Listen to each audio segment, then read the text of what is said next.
الحمد لله رب العالمين والصلاة والسلام على سيد الأنبياء وخاتم المرسلين الحمد لله الذي أعز الإسلام بالخلفاء الراشدين المهديين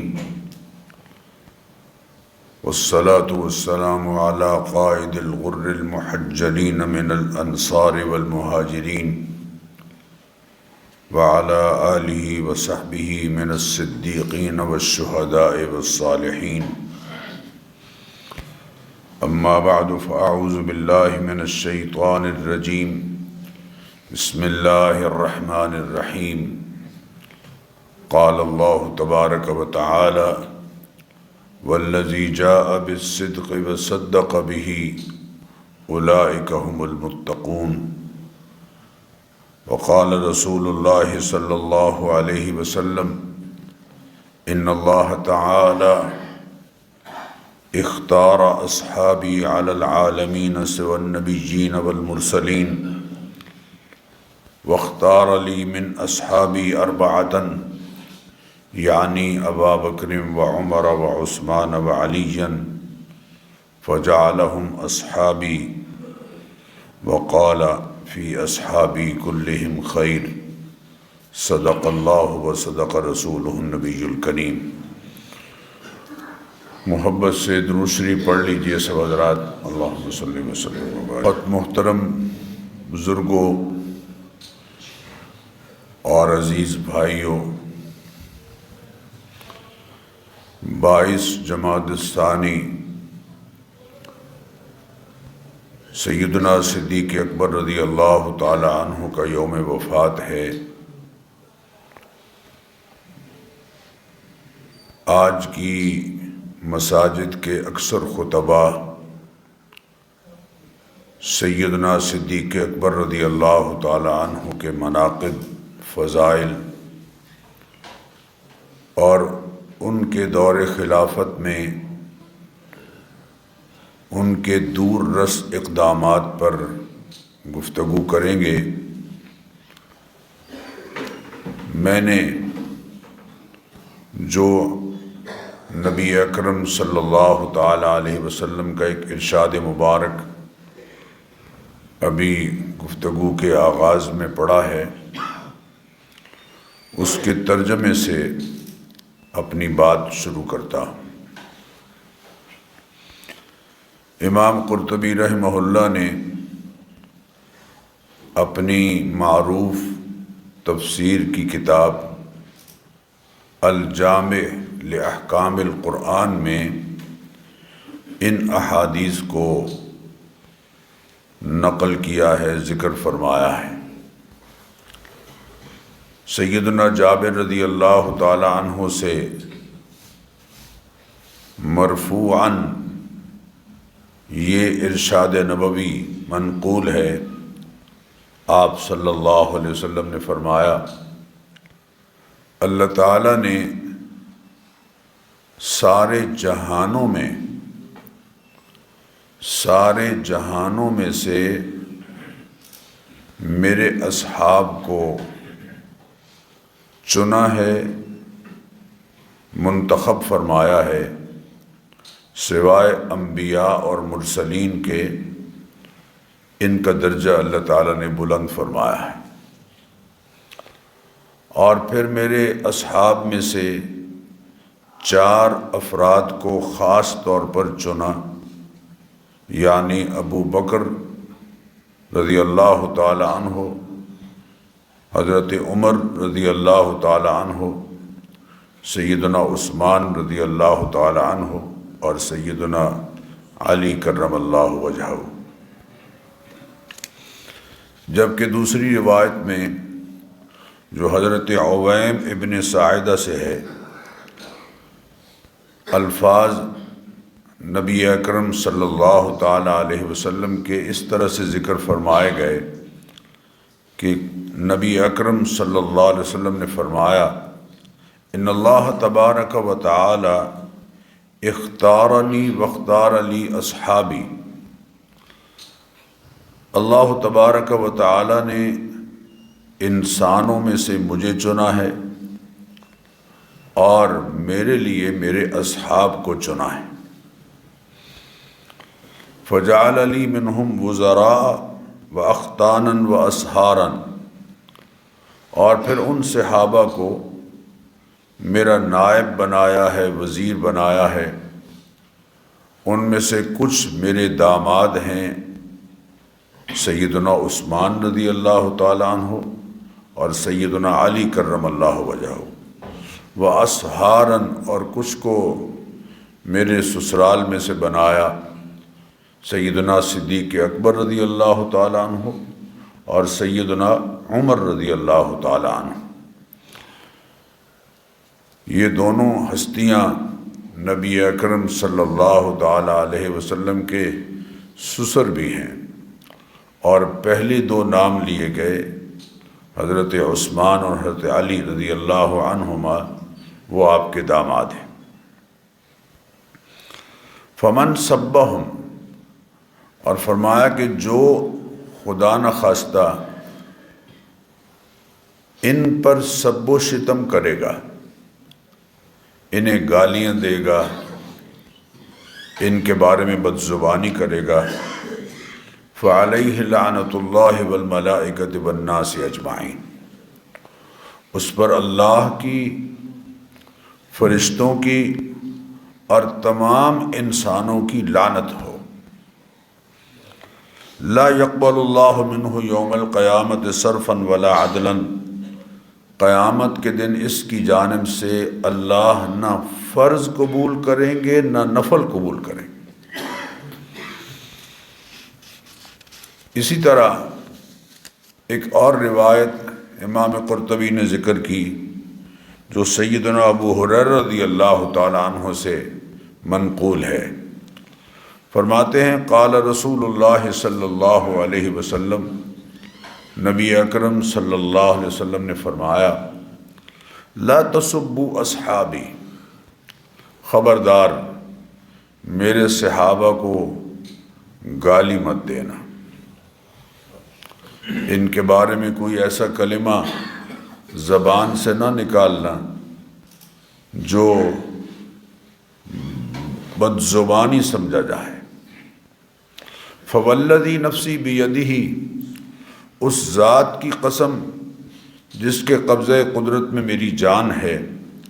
لو ان احدکم انفق مثل احد ذہبا، اگر تم بالفرض احد پہاڑ کے برابر بھی سونا اللہ کی راہ میں خرچ کرو، اور وفی حدیث آخر، دوسری روایت میں الفاظ اس طرح سے ہیں، فلو ان احدکم انفق ما فی الارض، اگر تم میں سے کوئی زمین میں جو کچھ ہے سارے کا سارا بالفرض اللہ کی راہ میں خرچ کر دے، تو یہ اگر اپنی مٹھی سے ایک مد، ایک مٹھی یا نصف صاع یا اس سے کم اللہ کی راہ میں خیرات کریں صحابہ، تو تمہارا یہ سونا یا زمین میں سے جو کچھ ہے سارے کا سارا اللہ کی راہ میں خرچ کرنا، یہ تمہارا خرچ کرنا اس مقام کو نہیں پہنچ سکتا جو صحابہ کرام رضوان اللہ تعالی علیہم اجمعین کو اللہ تعالیٰ نے جو مرتبہ بخشا ہے، یہ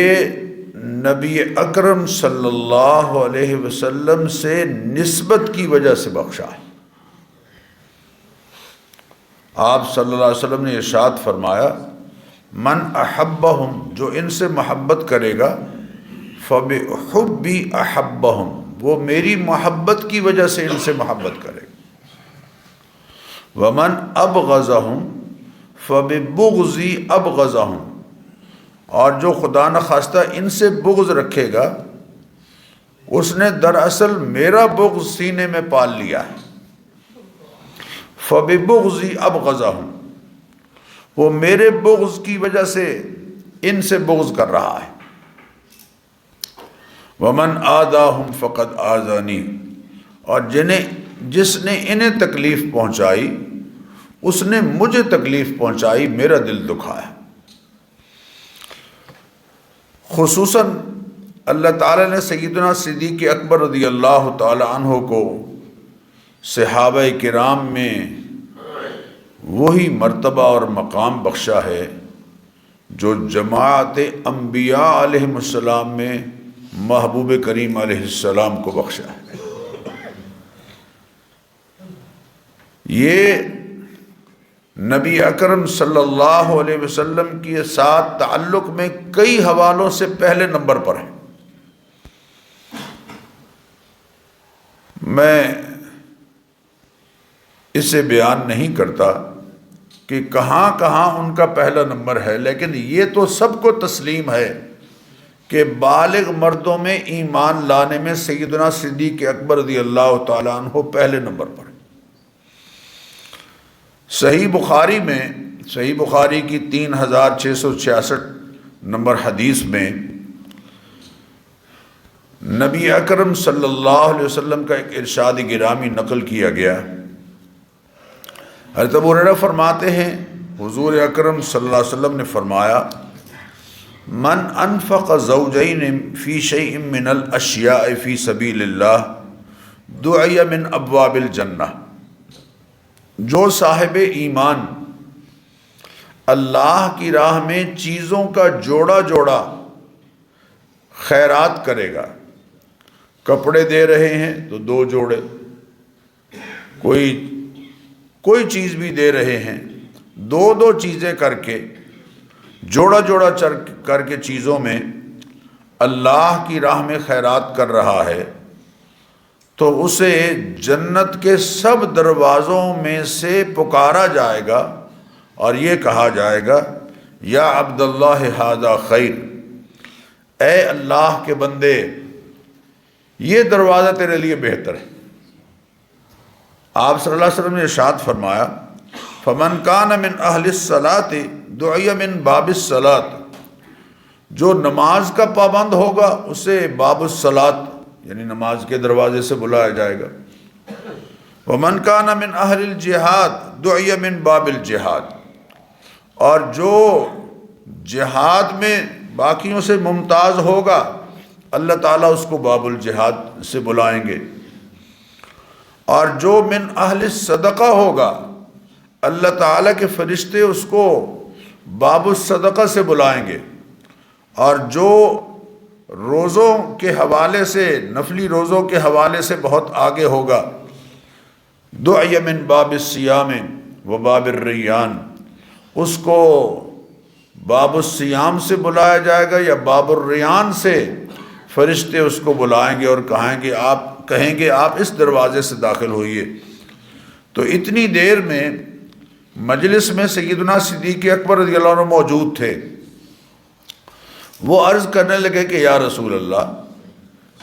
ما علی ھذا الذی یدعى من تلک الابواب من ضرورہ، جس آدمی کو ہر دروازے سے بلایا جا رہا ہوگا اس کو تو پھر کوئی حاجت نہیں رہے گی، اس کا تو جنت میں جانا یقینی ہے، کیونکہ اس کے لیے تو ہر دروازے سے ہی آواز لگ رہی ہے کہ آپ اس دروازے سے جنت میں آئیں، اس دروازے سے جنت میں آئیں۔ حل یدعى منها کلها احد یا رسول اللہ، اے اللہ کے حبیب مجھے اتنا بتا دیجئے کہ آپ کی امت میں کوئی ایسا بھی ہے جس کو ہر دروازے سے پکارا جا رہا ہوگا، ایسا بھی کوئی ہے جس کو ہر دروازے سے آواز لگ رہی ہوگی کہ آپ اس دروازے سے جنت میں داخل ہوئیے؟ تو قال نعم، اللہ کے حبیب نے اس سوال کے جواب میں فرمایا، ہاں یقیناً، وَأَرْجُو أَن تَكُونَ مِنْهُمْ ابا بکر، اور اے ابو بکر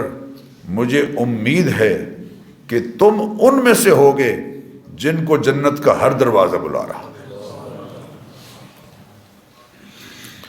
سیدنا صدیق اکبر رضی اللہ تعالی عنہ 811 دن منصب خلافت پر فائز رہے۔ چونکہ تمام احوال ایک خطبے میں ان کا ذکر کرنا ممکن نہیں، اس لیے میں چند باتیں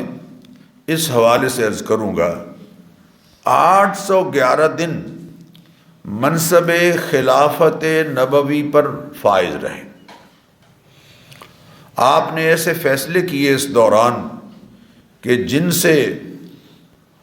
امت کو بکھرنے میں، آغاز میں ہی امت کو بکھرنے سے بچا لیا۔ اور یہ تمام فیصلے ایسے ہیں کہ جو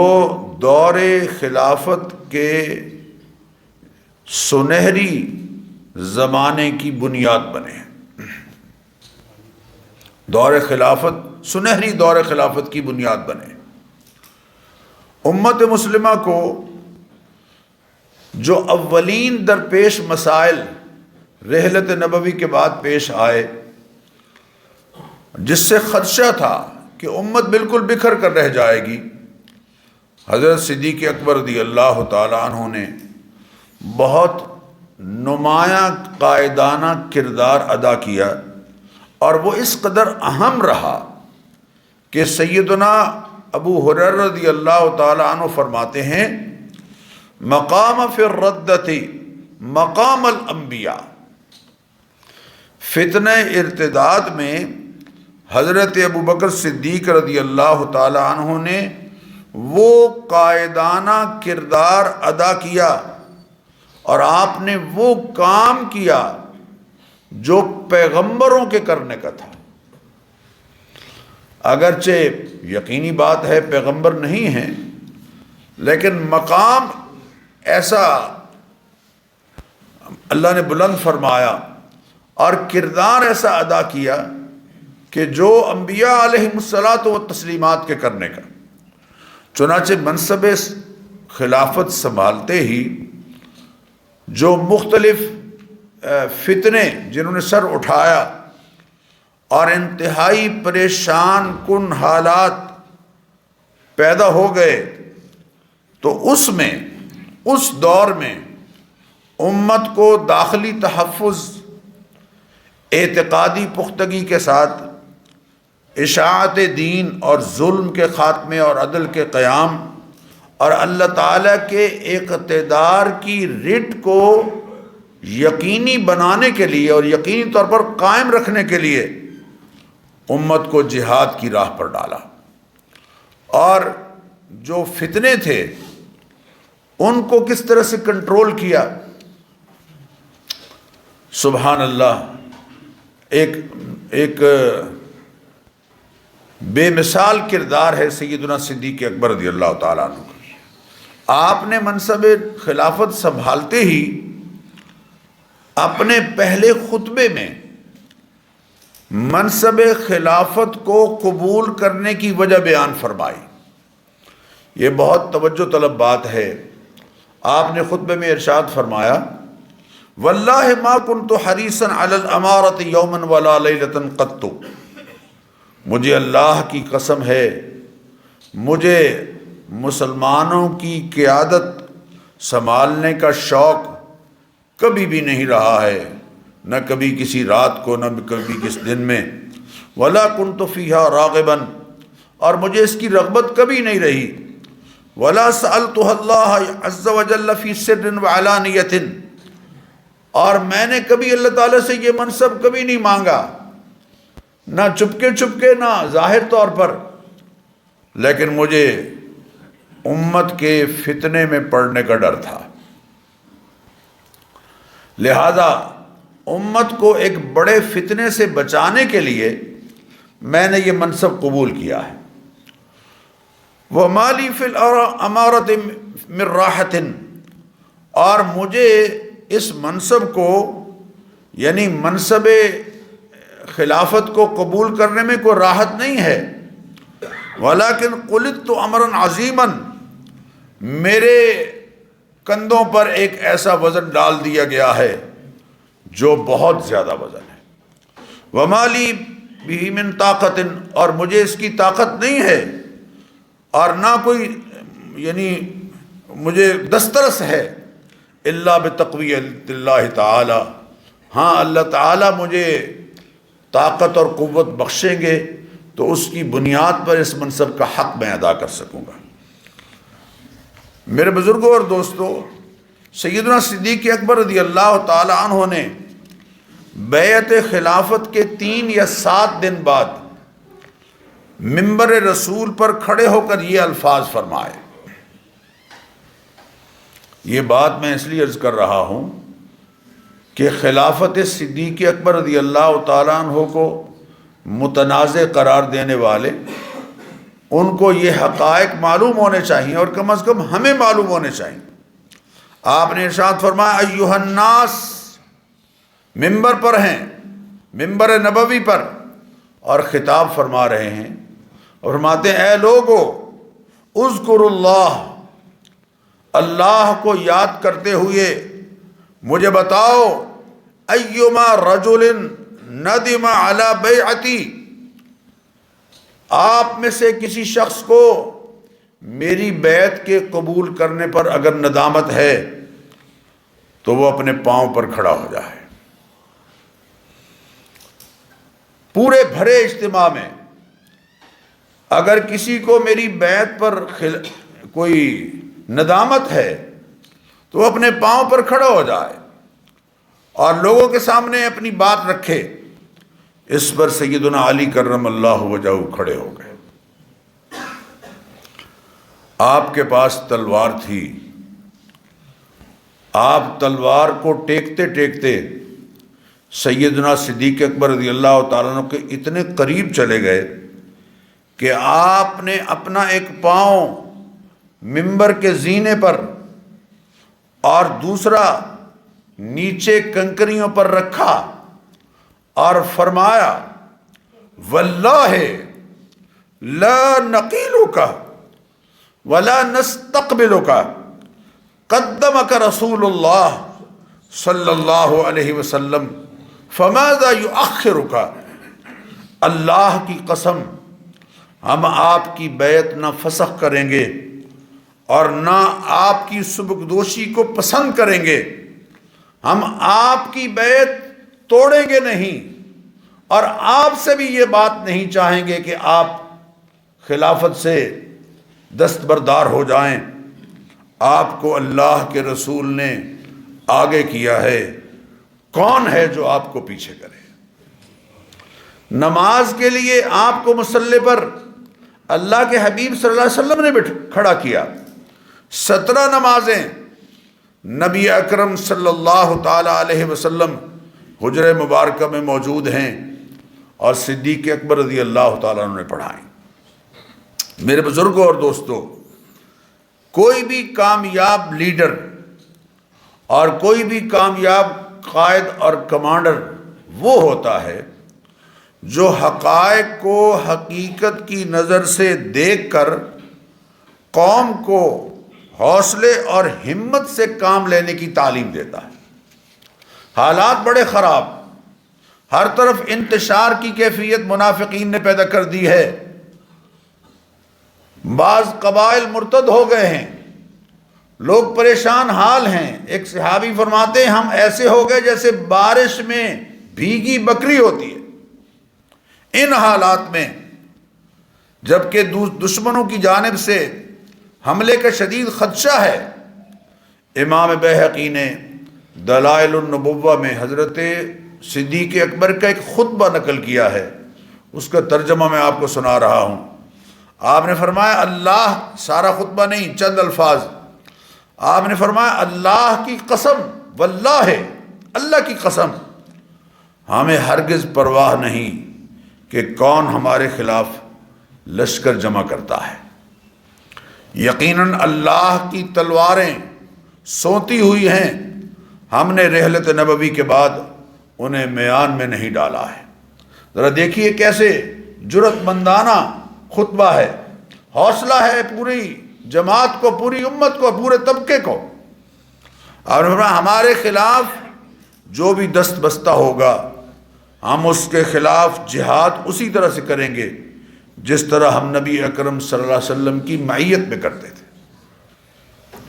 لہذا کوئی زیادتی نہ کرے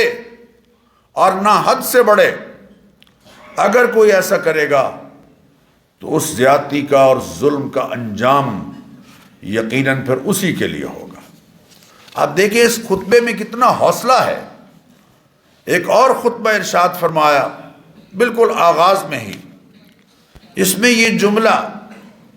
نسل انسانی کے لیے، حکمران کے لیے اقتدار کا امانت ہونا، الفاظ پر غور کیجئے کہ مسلمان حکمران کے لیے اقتدار ایک امانت ہے، اور قانون کی عملداری اور عدل و انصاف کے بے لاگ قیام اور عوام کے حق کے رائے دہی کی آزادی اور ریاست کی آئینی حیثیت کو یقینی بنانے کے لیے ہمیشہ کے لیے یہ خطبہ رہنما رہے گا۔ الفاظ پر ذرا غور کیجئے۔ آپ نے فرمایا ایھا الناس، اے لوگو، فإنی قد ولیت علیکم، مجھے تم پر حکمران بنا دیا گیا ہے، ولست بخیرکم، اور میں خود کو تم سے بہتر نہیں سمجھتا، میں بھی تم ہی میں سے ہوں۔ فإن احسنت فأعینونی، اگر میں نظام کو صحیح طور پر چلاؤں تو تم میری مدد کرنا۔ وَإِنْ أَسَأْتُ فَقَوِّمُونِی، اور اگر کہیں تمہیں گڑبڑ نظر آئے کہ میں راہ صراط مستقیم سے ہٹ گیا ہوں، سیدھی راہ سے ہٹ گیا ہوں، تو مجھے تم نے سیدھے کر دینا ہے، میری اصلاح کرنا۔ اور پھر تاریخی جملہ ارشاد فرمایا وَالضَّعِيفُ فِيكُمْ قَوِيٌّ عِنْدِي حَتَّى أُرِيحَ عَلَيْهِ حَقَّهُ انشاءاللہ،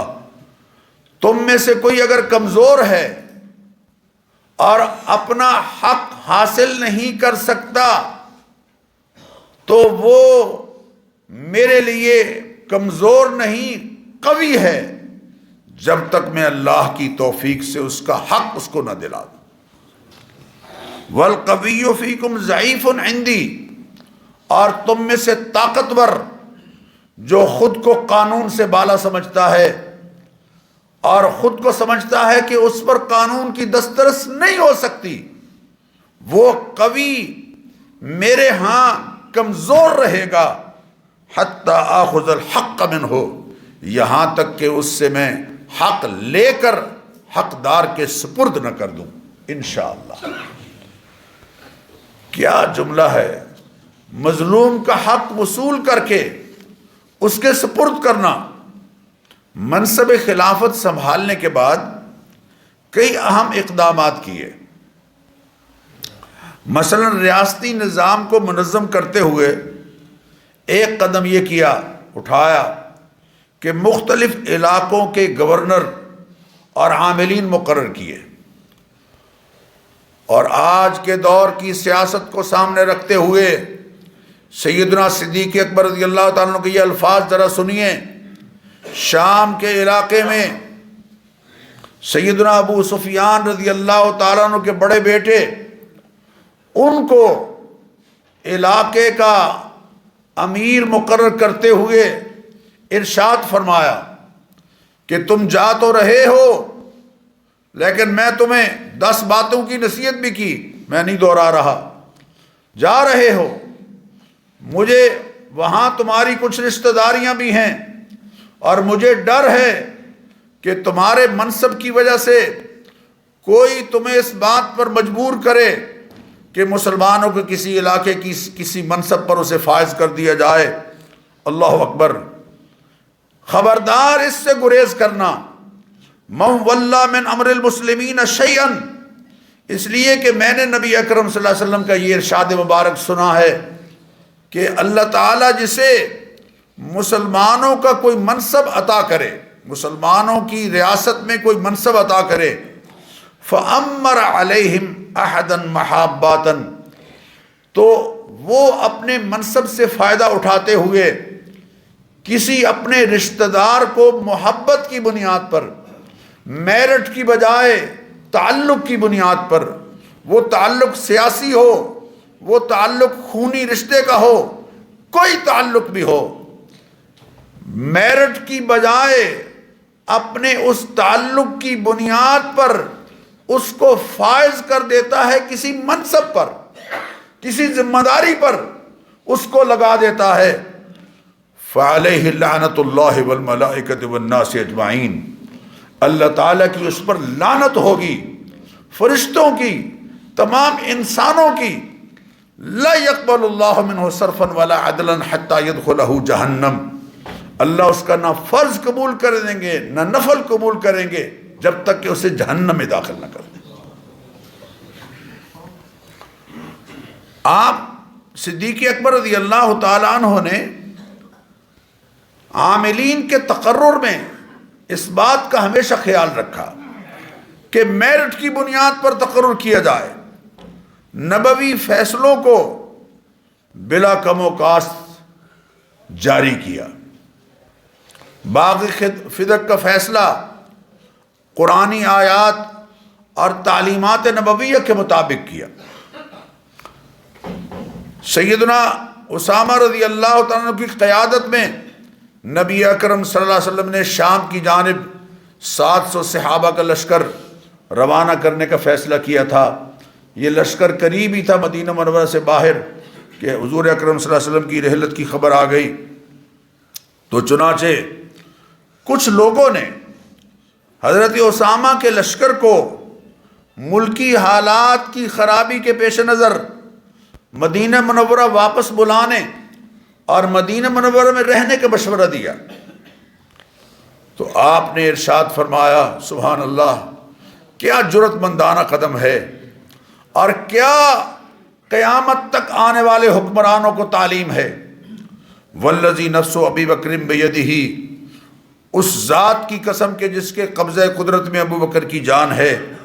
لو ظننت ان السباع تخطفنی لانفذت بعث اسامۃ کما امر به رسول اللہ ولو لم یبق فی القری غیری لانفذتہ، اس ذات کی قسم کے جس کے قبضہ قدرت میں ابو بکر کی جان ہے، اگر مجھے یقین ہو جائے کہ مجھے درندے اٹھا کر لے جائیں تو پھر بھی اسامہ کے لشکر کو ضرور روانہ کروں گا، اس لیے کہ اس کی روانگی کا حکم، ان کی روانگی کا حکم نبی اکرم صلی اللہ علیہ وسلم نے دیا ہے، اور اگر مدینہ منورہ میں اکیلا بھی رہ جاؤں تو پھر بھی اس لشکر کو روانہ کروں گا ضرور۔ سیدنا عمر رضی اللہ تعالیٰ عنہ آپ کے پاس کچھ لوگوں کی سفارش لے کر آئے اور کہنے لگے کہ دیکھیے 700 صحابہ کا لشکر ہے، جلیل القدر صحابہ اس میں موجود ہیں، آپ انصاری صحابہ میں سے کسی عمر رسیدہ شخص کو اس لشکر کا قائد بنا دیجیے۔ آپ بیٹھے ہوئے تھے، یہ سن کر فوراً کھڑے ہو گئے، جلال میں آ گئے، اور حضرت عمر کی یہاں داڑھی پکڑ لی۔ عرب کسی بات کو شدت سے سمجھانے کے لیے داڑھی پکڑ لیا کرتے تھے۔ حضرت موسیٰ علیہ السلام کا ذکر بھی ہے کہ انہوں نے بھی حضرت یحییٰ علیہ السلام کی داڑھی پکڑ لی تھی، اور فرمایا سکلت کا اموں کا، اللہ اکبر اللہ اکبر، وعدمت کا ابن خطاب استعملہ رسول اللہ وتامرنی ان انزعہ، اے عمر تیری ماں تمہیں گم پائے، اسامہ کو اللہ کے رسول نے امیر لشکر بنایا ہے اور آپ مجھ سے مطالبہ کرتے ہیں کہ میں اس کو منصب سے ہٹا دوں؟ یہ کیسے ہو سکتا ہے کہ جس منصب پر اللہ کے حبیب نے تقرر کیا ہے میں اس منصب سے اسے ہٹاؤں؟ اور ساتھ ہی یہ فرمایا لو خطفتنی الکلاب والذئاب لم ارد قضاء قضا به رسول اللہ، اگر میرے یہاں مدینہ منورہ میں قیام کے دوران کتے اور بھیڑیے میری ٹانگوں سے آ کر لپٹ بھی جائیں، پھر بھی جو فیصلہ حضور نے فرمایا ہے اسے میں نہیں بدلوں گا۔ اللہ اکبر اللہ، مجھے اچک کر لے جائیں تب بھی جو اللہ کے رسول کے حکم کو میں نہیں ٹالوں گا۔ اسی طرح مرتدین کے خلاف جہادی اقدامات کیے۔ رحلت نبوی کے بعد بعض قبائل میں فتنہ ارتداد پھیل گیا، منافقین نے بڑے بڑے پریشان کن حالات پیدا کر دیے۔ آپ نے ان کو کنٹرول کرنے کے لیے سخت حکمت عملی اپنائی۔ میرے بزرگوں اور دوستو، ریاستی رٹ کو چیلنج کرنے والے افراد، ان کے لیے جو فیصلہ صدیق اکبر نے کیا ہے وہ قیامت تک آنے والے مسلمان حکمرانوں کے لیے رہنما ہے۔ آپ نے منکرین زکوٰۃ کے بارے میں فرمایا، واللہ لأقاتلن من فرق بین الصلاۃ والزکوٰۃ، اللہ کی قسم میں قتال کروں گا ان کے ساتھ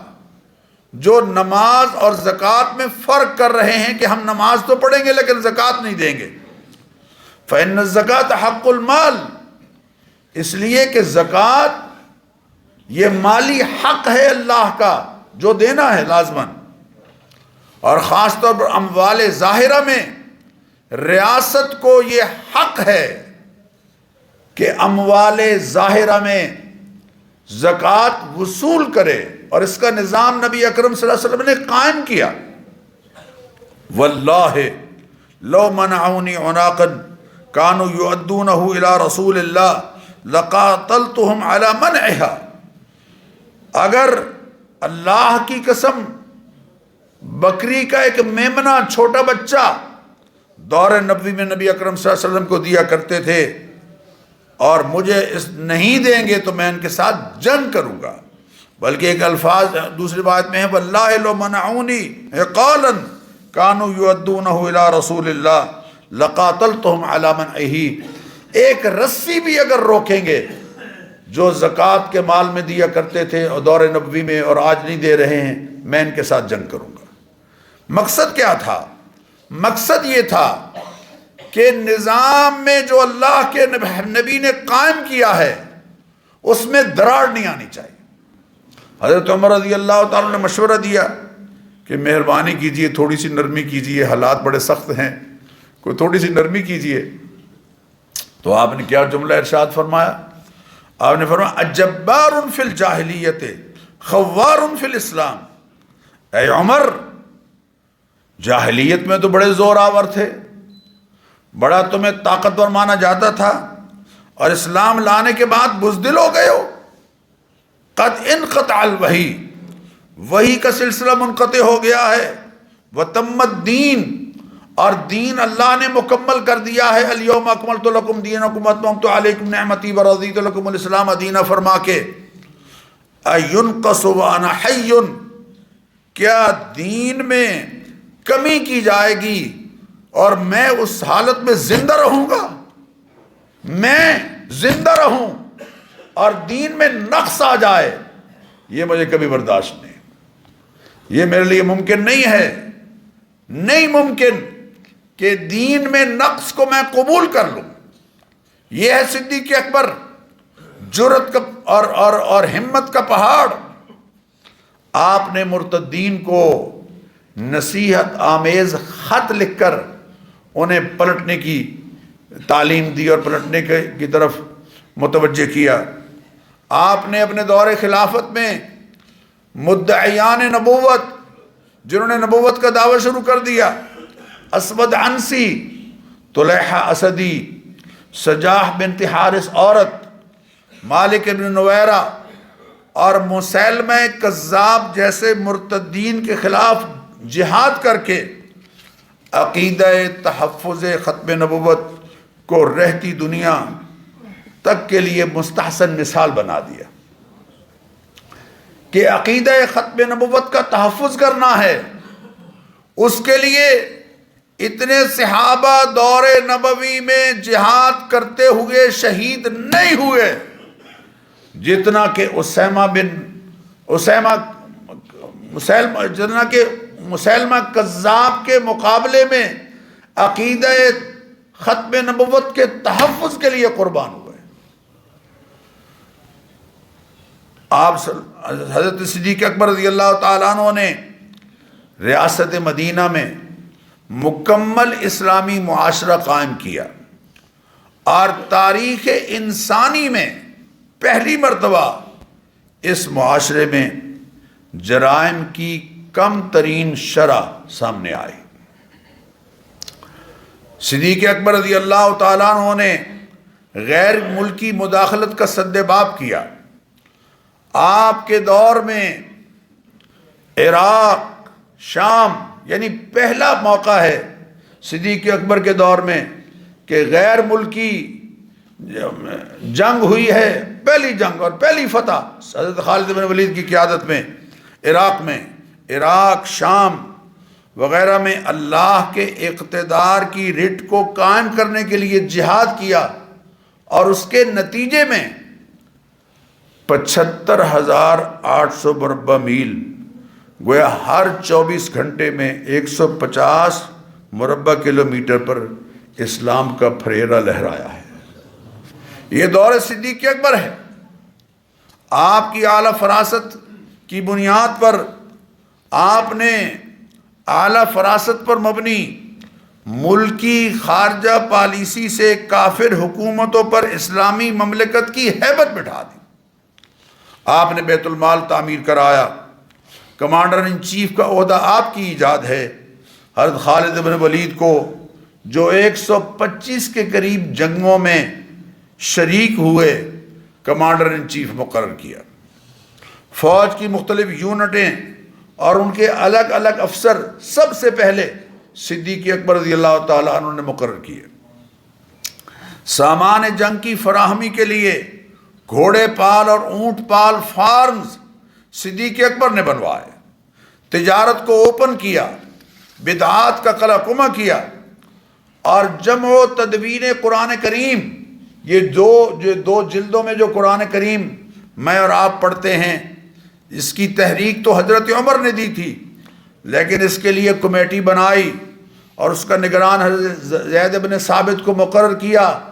اور یوں قرآن کریم کی تدوین ہوئی جو مختلف اوراق میں بکھرا ہوا تھا، وہ دو جلدوں میں کر کے آج جو قرآن کریم ہمارے سامنے ہے، اس کو مزید نکھار کر حضرت عثمان رضی اللہ تعالیٰ نے امت کے سپرد کیا۔ آپ نے حضور اکرم صلی اللہ علیہ وسلم کے دور کے کیے گئے وعدوں کو پورا کرایا۔ ایک ہیں صحابی ربیعہ بن ابی عبد الرحمن، ان سے حضور نے وعدہ فرمایا تھا کہ جب بیت المال کے پاس مال آئے گا تو ایسے دونوں ہاتھ بھر کر تمہیں دوں گا۔ انہوں نے آ کے یاد دلایا، صدیق اکبر نے دونوں ہاتھ بھر کے وہ وعدہ پورا کیا، اور رحلت سے پہلے ایک وصیت لکھوائی جس میں یہ لکھوایا